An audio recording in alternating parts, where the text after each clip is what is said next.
Assalamualaikum warahmatullahi wabarakatuh. Halo, apa kabar anak-anak Ibu kelas 9?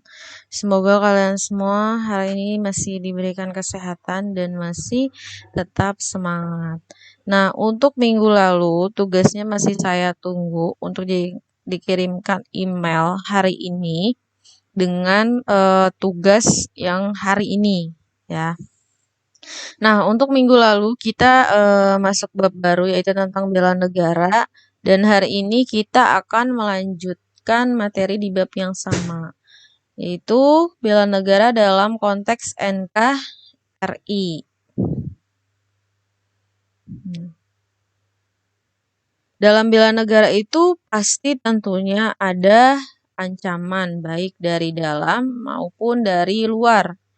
Nah, ancaman itu apa sih? Ancaman itu adalah usaha yang membahayakan kedaulatan negara atau keselamatan bangsa dan negara. Nah, di sini di slide pertama ini ada contoh ancaman terhadap dalam negeri. Yaitu yang pertama ada separatisme atau keinginan memisahkan diri dari negara NKRI. Jika tidak diketahui akar permasalahannya dan ditangani secepatnya akan membuat keutuhan NKRI itu terancam. Contohnya ini wilayah Papua.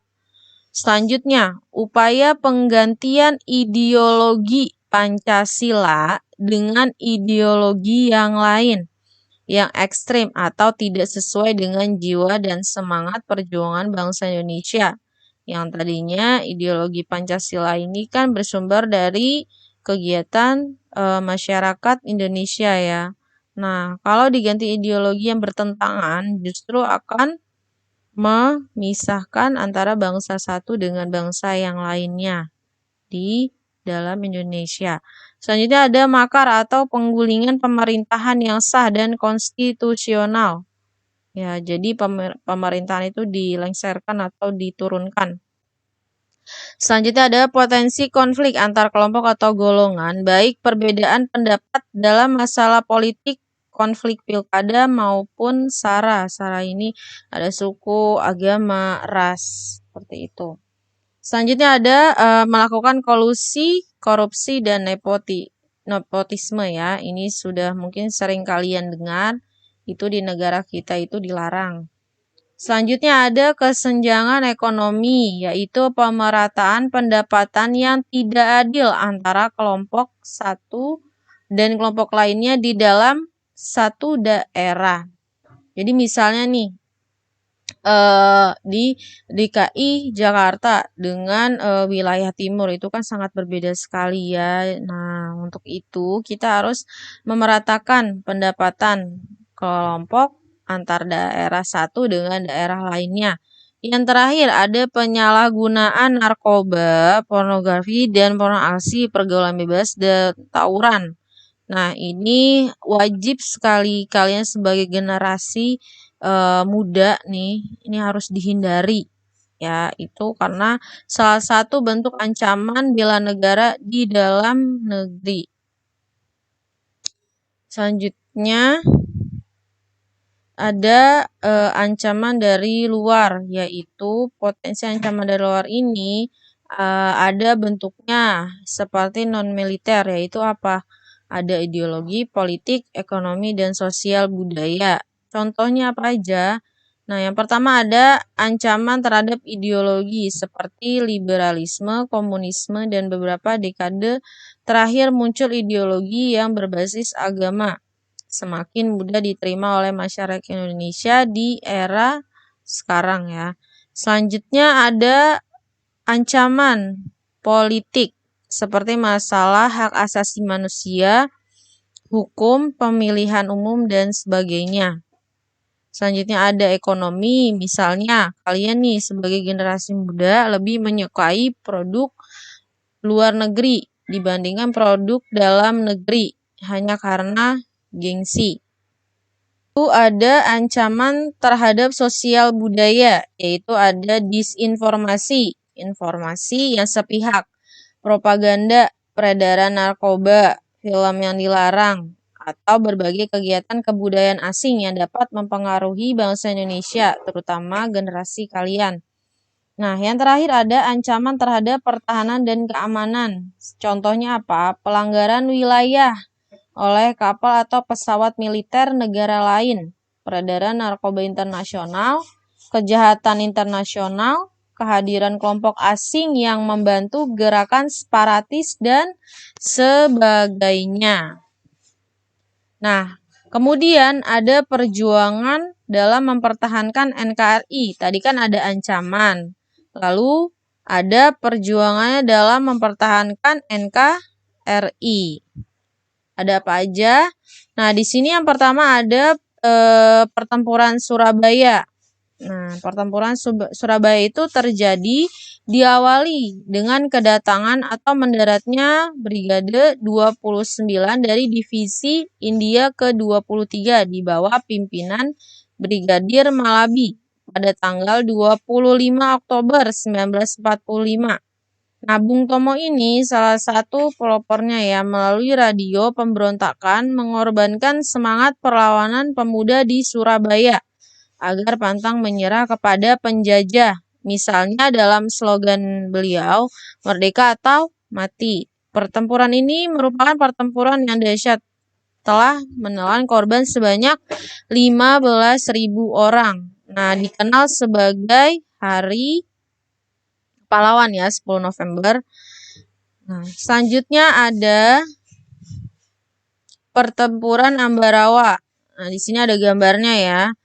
Tanggal 11 Desember, Kolonel Sudirman mengatakan rapat dengan para komandan sektor TKR dan Laskar. Pada tanggal 12 Desember, tepatnya pada jam 4:30 pagi ya, serangan dimulai dilancarkan dengan pembukaan dari tembakan militer, kemudian disusul penembakan karabin. Nah, pertempuran berkoar di Ambarawa. 1,5 jam kemudian, jalan raya itu Semarang-Ambarawa dikuasai oleh Kesatuan TKR. Nah, pertempuran Ambarawa berlangsung dengan sangat dahsyat. Nah, pimpinan dari bangsa Indonesia ini, Sudirman, langsung memimpin pasukannya menggunakan berbagai cara. Ya, ada taktik gelar sumpit urang atau pengepungan rangkap dari kedua sisi sehingga musuh benar-benar terkurung. Nah, berakhir pada tanggal 15 Desember. Nah, pertempuran ini selama 4 hari yang berhasil merebut Ambarawa dan sekutu dibuat mundur dari Semarang. Selanjutnya ada pertempuran Medan Area. Di sini ada gambarnya juga.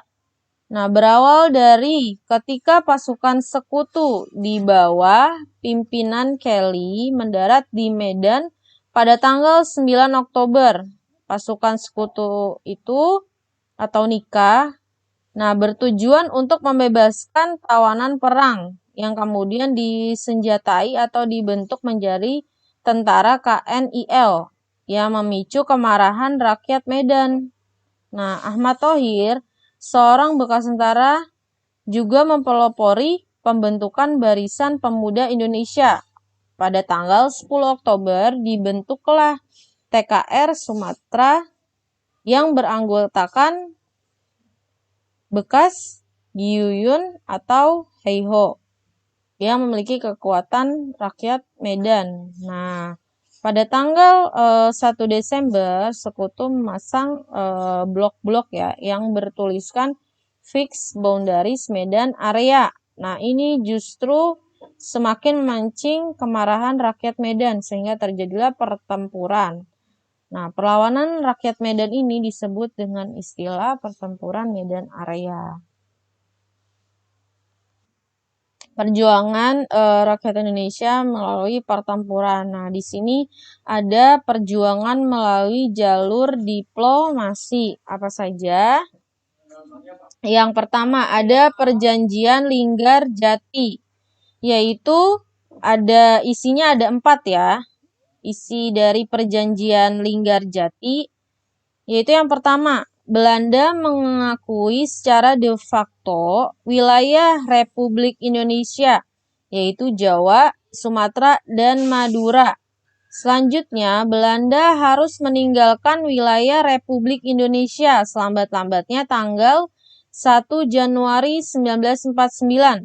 Kemudian yang ketiga, Belanda dan Indonesia sepakat membentuk RIS atau Negara Republik Indonesia Serikat. Dan yang terakhir, Republik Indonesia Serikat harus bergabung dengan negara-negara persemakmuran di bawah kerajaan Belanda. Nah, sebenarnya perundingan atau perjanjian Linggarjati itu apa? Adalah perundingan antara Indonesia dan Belanda di Linggarjati, Jawa Barat yang menghasilkan persetujuan mengenai status kemerdekaan Indonesia. Nah, ditandatangani di Istana Merdeka Jakarta pada tanggal 15 November 1946, ditandatangani oleh kedua negara tersebut pada tanggal 25/1947. Selanjutnya ada Perjanjian Renville. Isinya ada banyak ya. Yang pertama, pembentukan Republik Indonesia Serikat atau RIS dengan segera. Selanjutnya, Republik Indonesia merupakan negara bagian dalam RIS. Lalu, Belanda tetap menguasai seluruh Indonesia sebelum RIS terbentuk. Wilayah Indonesia yang diakui Belanda hanya Jawa Tengah, Jogja, dan Sumatera. Wilayah kekuasaan Indonesia dengan Belanda dipisahkan oleh garis demarkasi yang disebut garis Van Mook. Lalu, tentara Indonesia ditarik mundur dari daerah kekuasaan Belanda, yaitu Jawa Barat dan Jawa Timur. Kemudian, akan dibentuk Uni Indonesia Belanda dengan kepalanya Raja Belanda. Akan diadakan semacam referendum atau pemungutan suara untuk menentukan nasib wilayah dalam RIS. Dan yang terakhir, akan diadakan pemilihan umum untuk membentuk Dewan Konstituante RIS. Sebenarnya Perjanjian Renville itu apa? Perjanjian Renville ini terjadi pada 17 Januari 1948. Namanya diambil dari lokasi tempat perjanjian ditandatangani, yakni kapal Amerika Serikat Renville. Nah, kapalnya ini namanya ada unsur Renville-nya yang sedang bersandar di pelabuhan Jakarta. Maka dari itu disebut juga Perjanjian Renville di atas kapal yang ada unsur Renville-nya juga. Selanjutnya ada Perjanjian Roem-Royen. Isinya ada yang pertama, semua pasukan militer di Indonesia harus menghentikan aktivitas gerilya. Pemerintah Republik Indonesia ikut berpartisipasi dalam Konferensi Meja Bundar atau KMB. Kemudian, pemerintah Indonesia harus kembali ke Yogyakarta. Semua angkatan bersenjata milik negara Belanda akan menghentikan semua operasi militer yang membebaskan tahanan politik. Kemudian, kedaulatan RI akan diberikan secara menyeluruh tanpa syarat apapun sesuai dengan sejarah Perjanjian Renville yang sebelumnya ya, yang terjadi pada tahun 1948. Aliansi yang dibentuk atas dasar hak sukarela dan setara antara negara Belanda dengan Indonesia. Dan yang terakhir, semua hak, kewajiban, dan kekuasaan di Indonesia akan diserahkan oleh Hindia Belanda. Lalu apa Perjanjian Roem-Royen itu? Nah, Perjanjian Roem-Royen itu merupakan perjanjian yang dilakukan antara negara Indonesia dan Belanda. Perjanjian tersebut dimulai pada tanggal 14 April 1949 dan hasilnya kemudian ditandatangani pada tanggal 7 Mei 1949. Roem-Royen ini sebenarnya tokoh Indonesia ya yang menandatangani perjanjian tersebut. Di sini ada tugas untuk kelas 9, uji kompetensi 2. Nah, kalau kemarin kan uji kompetensi 1. Nah, ini uji kompetensi 2, bagian B saja di buku tulis, ada 5 soal, soal jawab. Kemudian kalau sudah selesai difoto, kirim ke email seperti email yang kemarin. Dan begitupun tugas yang kemarin masih saya tunggu sampai jam 12 hari ini. Oke, itu saja yang mungkin dapat saya sampaikan. Kurang lebihnya mohon maaf. Wassalamualaikum warahmatullahi wabarakatuh.